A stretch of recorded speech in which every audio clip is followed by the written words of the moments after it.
Hi, Jennifer. It's Thursday, September 26th. And here we are with you again. Yay. How are you today? I'm good. How are you? I didn't sleep very well last night. I somehow have pinched a nerve in my low back, and I am having like shooting pains going down my right leg all night long. Oh, no. I was not going to go to the gym this morning, but I actually went late, and I'm glad I did. Just that moving and getting in the hot tub helped make it not hurt so much. So anyway, enough whining. How are things coming along? What can we do with you today and for you? I'm pretty excited. I did my required reading as much as I could, like you guys told me to last week, and then I finally just kind of got frustrated with not being able to find exact bullet points of what's required. So I just put a call into the state, and I actually just got off the phone with them about an hour or so ago. And yeah, it's pretty loose in Michigan. I can do whatever I want, it seems like. Because I talked to the lady that's in charge of charter, but she said it basically sounds like you're just gonna start off at like homeschooling. So I'll continue to do some research, but she kind of just said it's pretty loose. Like, so. I mean, I think if you go in that direction, if you have your students signed out as homeschoolers, one of the benefits would be they don't even have to be there every day. Yeah. Yeah, I mean, I'm excited to see. Like, I want to do some obviously continue. Like, what I saw was seemed like there was quite a bit of sites or information on, like, if I wanted to follow any kind of curricular. I don't know what I'm trying to say. You guys are the teachers. Just format. Mm-hmm. I just need to, I'm excited over the next few months to probably, just continue to do that kind of work and get that information going. But yeah, I mean, my thought too is, I talked to some parents over the past few months, and yeah, just having a little bit more, not strict 8 to 3 school day, and possibly even just do 4 days rather than 5. So yeah, I mean, it sounds like Michigan's pretty loose, and I can do whatever I kind of want. Yeah, I mean, within reason, and we'll help you map that. So one of the things I want to tell you or suggest to you before I forget it, anytime any of my clients tell me that they've talked to somebody at the State Department, I recommend 2 things. One, that you sit down, especially when you're done with us, if you get a chance before we forget it tonight, write up a summary of your discussion with this person to the best of your knowledge, and then email them to say, I just wanted to follow up to make sure I understood what you were telling me today. You said that I could do blah, blah, blah, blah, and blah, blah. I want you to have a paper trail. Not that you're ever going to need it, but I want you to like get them to say in writing, yes, you can do that. Yeah, like I said, she was the charter, like organization or part of that Michigan Department of Education. She was strictly like charter. So she said it sounds like I would go more towards a private school. Like I want to start a private school, which I would like, because I'd want tuition. Right. So I'm going to continue to do my research on that. And yeah, I like that you said, like, yeah, format a paper trail and probably format email to reach out to them too. So I'll keep doing my work. Yeah. It totally good to talk to these people by phone, but what I never want any of us to have happen is that somebody over the phone has told us we can do something, and then later down the road, the state comes in and says, you can't do that. So yeah. you have a paper trail, you keep an email file, but also like print it out and just keep a track, keep a file that's like conversations with the State Department. Amy, I'm guessing that you've actually done that yourself, and somewhere you have a paper trail that shows that. I do, yeah. Just a Google Doc that every time I do something, I just put my date in there, who I talked to, what they said, and if it's an email, just a link to a quote or something. But yeah, just CYA. Yeah, and if somebody's telling you can do things that you think are going to be pivotally important to your school, then I want you to summarize the conversation and follow up with the person in the email, just saying really, I mean, not like trying to trap them, but to say like, these were the things we talked about and this is what I understood. Am I correct? Get them to say, yes, you are correct. Okay. Yeah. Yeah, like, said, like, there's obviously building requirements and all that I would have to follow. And I know that, Sure, you know, sure. obviously down the road to create a own separate building. So. Right. But one of the people who's in our in the workshop right now with you, Leah, she's part of a nonprofit in Maryland, and they have property, but none of the spaces on the property are actually 100% suitable for the school, for a variety of reasons. And so she's looking into right now getting a portable classroom donated and then brought onto the site. So that's actually something that you could as well. It is a thing when a school district, it's kind of like a trailer, but it's designed to be a classroom. So Yeah, that's actually, go ahead. I've seen those. Yeah. Yeah, it's like usually school districts will use it when they have massive enrollment increases in enrollment and don't have the physical space in a building to fit all the kids. They'll put those out on the playground or something, a parking lot or something like that. So it's something that you could use as a way to get started, have a separate space from your skating, and then you can do something different. Amy's hack was using her basement in her house. Okay. Until she's got enough revenue base coming in from student tuition and other places to generate the funds to purchase or lease or rent, a farm property is what she's looking for. So we do these things in steps. It's like, we have the master plan of what we really hope to do, kind of like the 5-year plan, and then we take baby steps to get there. No, that's what I'm excited about working with you moving forward, getting these first few steps, going. But like you said, my understanding was with your however long, it'd be more of like a market or not well, we go through the marketing thing, but like a business plan to present to other people.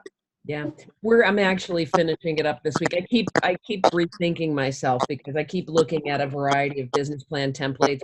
I'm putting together a template for us that I think will best encapsulate both the business aspects of what we're doing with our schools in a way that like any business person can look at it, and it's got the formats of traditional business plans, but has the educational components that say, this is slightly different. This is a school, because we're not producing a product, we're providing a service, and it's a fairly complex service. Right. I mean, because Go ahead. I think I told you before, it's just I can't believe the people in my network that have a boatload of money that I want to, like, I just think would help with this. Yeah. Well, you are very much like Cam in the sense that she had people who had money who wanted to make, and she thought they were going to make investments, and they made outright donations once they saw her business plan and once they saw her budgets, her projected budgets.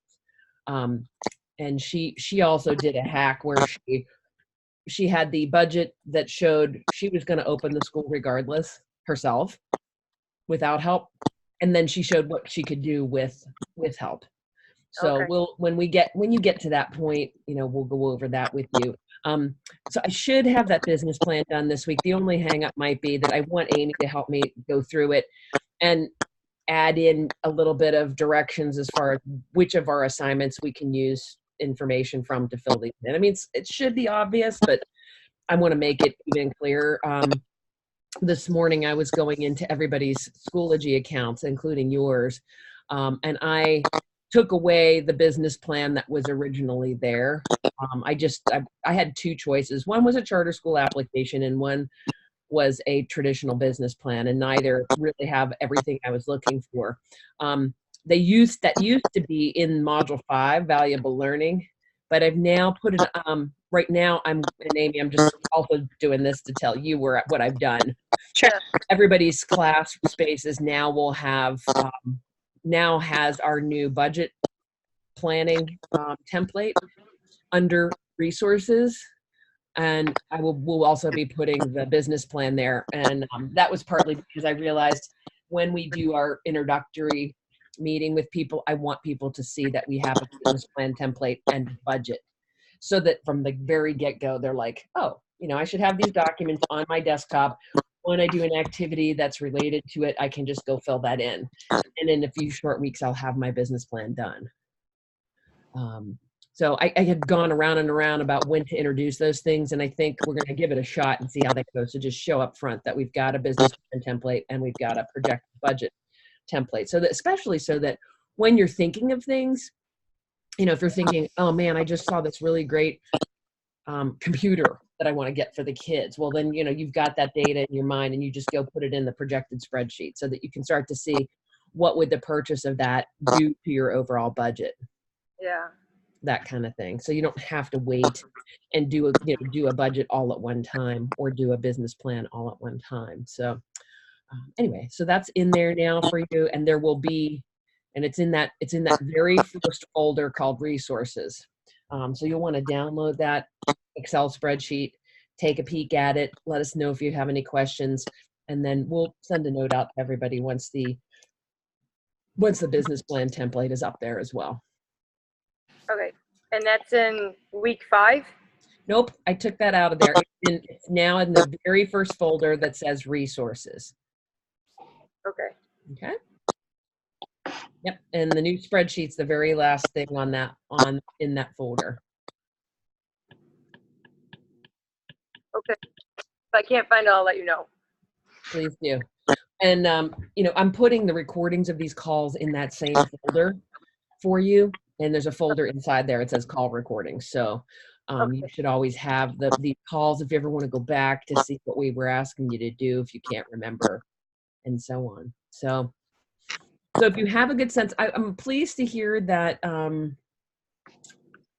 that they're suggesting that what they're hearing from you is moving the private school route. I think in your case, it may make sense to go that route at some point. And so looking at how to, step your way forward there in that direction by serving kids who are mapped out as, or marked out as either tutored students or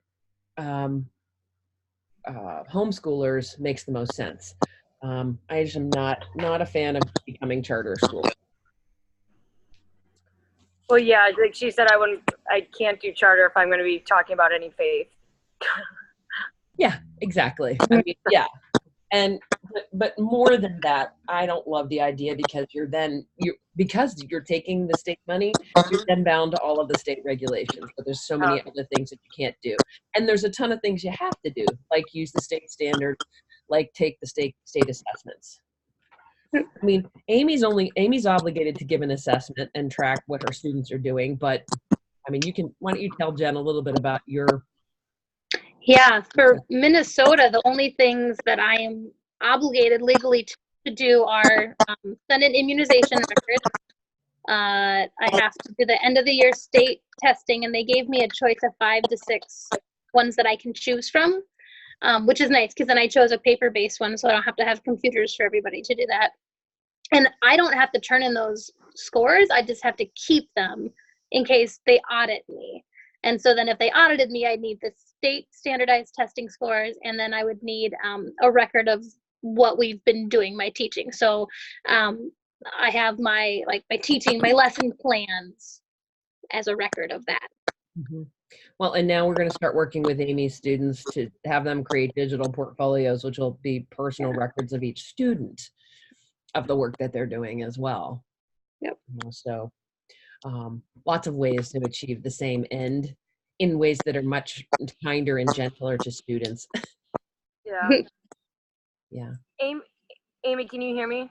Yes. What are your hours like, or what's your class day like? So we start at 8 o'clock. I say they can arrive anytime between 7:45 and 8. And then we end at 1 o'clock. And we have 5 days of school a week. However, only 4 days are really in school, and 1 day is an adventure day where we go and like tomorrow we're going to the Renaissance Festival for our adventure day. So we are off site doing something that last day. Okay. Seriously, what kid would not want to get to go spend the day at Red Fest? Right? I know. And have it count as school. Right, exactly. And I'm sure you're making all kind of educational connections, right? Oh yeah. Yep. Yeah. Amy, how many do you have right now? I have 5 on site right now, and I have 2 that are remote that are doing classwork through Google Classroom. Okay. Yeah.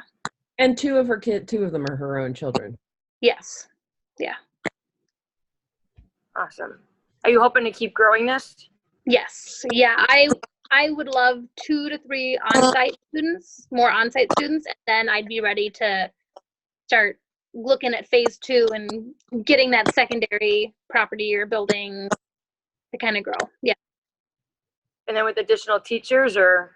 Yeah. Right now I have an assistant teacher who comes twice a week and helps out with like some of the individualized reading lessons, just so that we can all serve everybody's needs. But he's just paid like hourly. So Yeah. when we move to a new location, then I would have a full-time assistant teacher. And then just And random then I questions. could even have, and then, so right now I end the school day at 1, but in a new location, if I had an assistant teacher who was there, I would be, willing to do like an after-school program so that, parents, if they couldn't come at 1 to pick up, they could come at 4 and have some sort of project-based learning. They'd do like stuff around the farm, design a new chicken coop and build it, or whatever it is, for that last 3 hours of the day.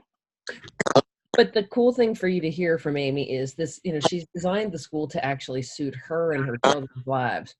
So this finishing at 1 o'clock, she didn't say it, is really based on the fact that she and her kids want to have free time in the afternoon. Yeah. And they're early risers, so this works for them, and it works for your current families, right? Yes. Yeah. And yeah, then because they want time with their kids too. Like that's so important for us and for our culture at this school, is that family is number 1. If you are somewhere with family, if you want to spend time with mom and dad, just call in. There's no penalty for missing a day because you're just hanging out, spending time with your family. Oh. Huh. Her parents are all entrepreneurial types, so they're getting all of their work in, from probably by the time they drop them off, Amy, it's probably they work from 8 or 8:30 until 1.